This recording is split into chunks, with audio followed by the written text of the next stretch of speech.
What's up, chat? What's up, chat? Yo, I want to excuse the appearance. I'm just run to the house for 2 seconds, drop off my son. And I was watching this clip. I see everybody talking about the Tyra Banks Top Model documentary. And I've just been watching all these just clips that I've been seeing on social media. And this one touched me to the core. Like, my voice is raspy right now because I was crying.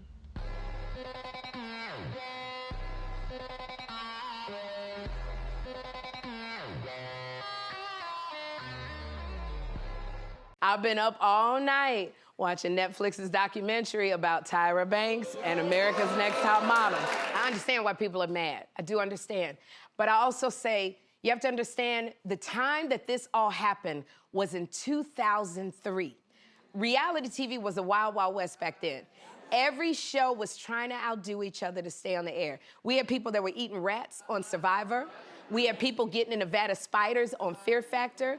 Simon Cowell was telling people they sucked to their faces. I cannot forget that Tyra that was a young black woman trying to make it in the reality TV game. The battles that this black woman had to fight just to stay on the air for other people to come on the air. In the documentary, they said no network wanted to pick up the show except UPN. Everybody said no. As a woman who has pitched a bunch of shows and tried to get her own talk show, I understand that. Let me tell you something. I bet you if Heidi Klum had shopped the show around and every model looked like Gigi Hadid, it'd have been picked up immediately. Immediately.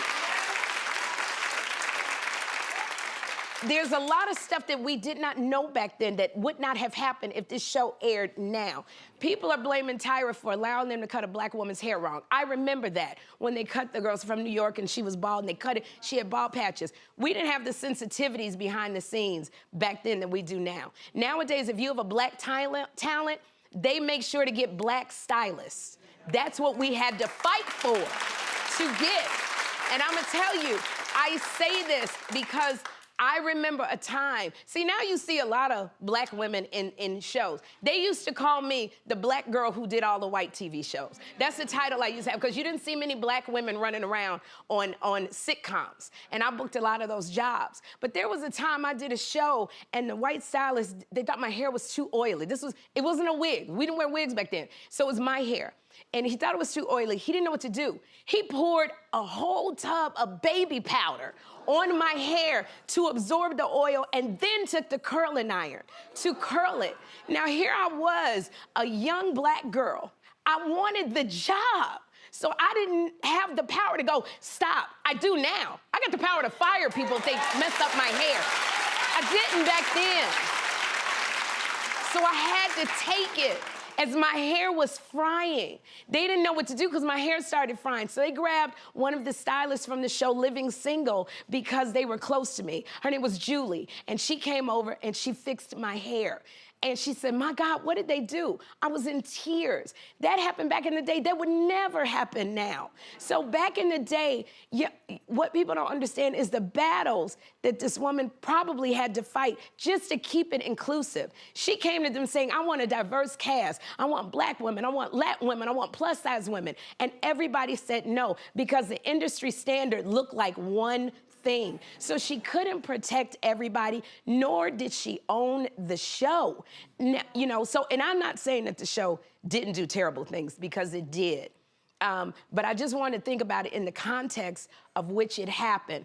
And there were battles that she was fighting, because you always think about the long game. I want this show to stay on the air. I want more black women to come on. I want more plus-size women. You remember Isis? When Isis came on the show, Isis was trans, I believe. She would not have made it on season 1. They would not have let her be on that show. But what we know now, we love the trans community. We accept our skin now. But back then, when I tell you the battles, people don't understand. When we are in power, the battles we gotta fight that you will never know about. Never.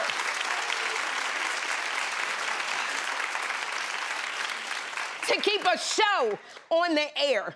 There are things that we have to do that people will tell us, if you want to stay on the air, this is what you got to do. And we got to weigh the options. And sometimes we make bad decisions and we look up and we go, in hindsight, maybe I should not have done it. But I just want to open the door and give a platform to people who look like me. And so I ask,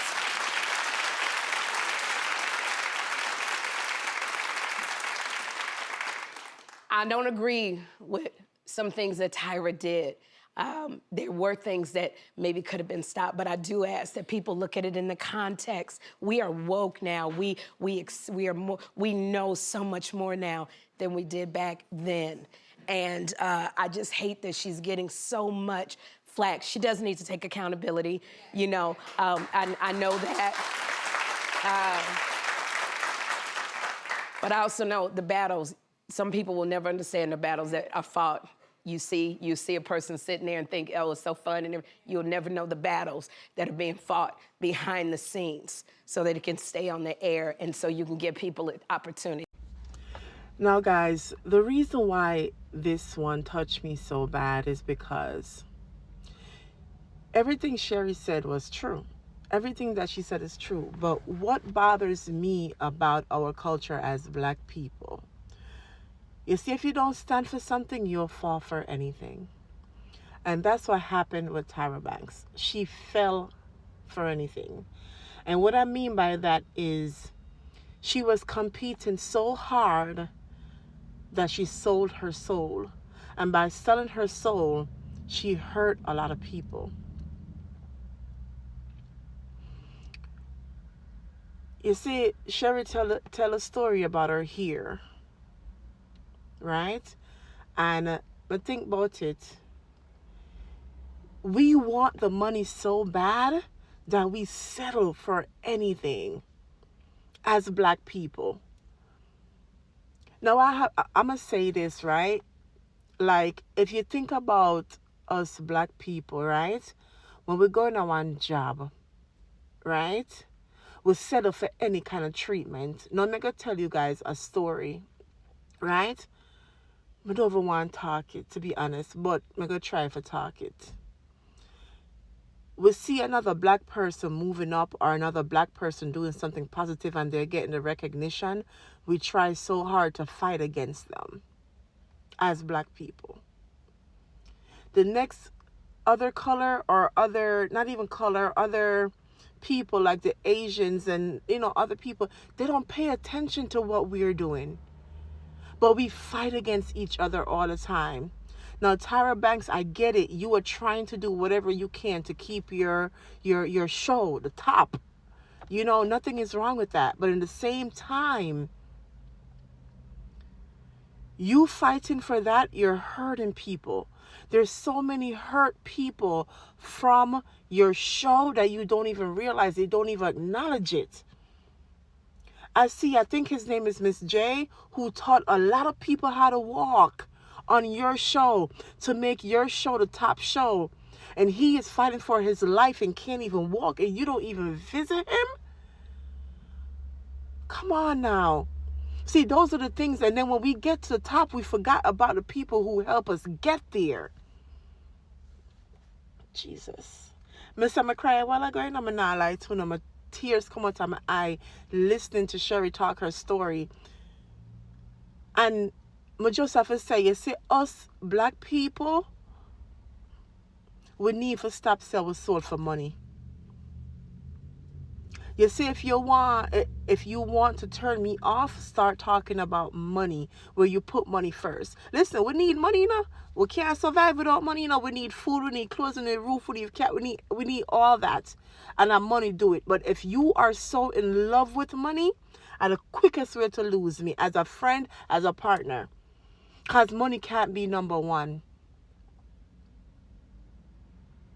And should not be the number one. It's saying in the Bible, the love of money, our love for money. I forgot how exactly it go. And that is the problem with us people, especially us Black people.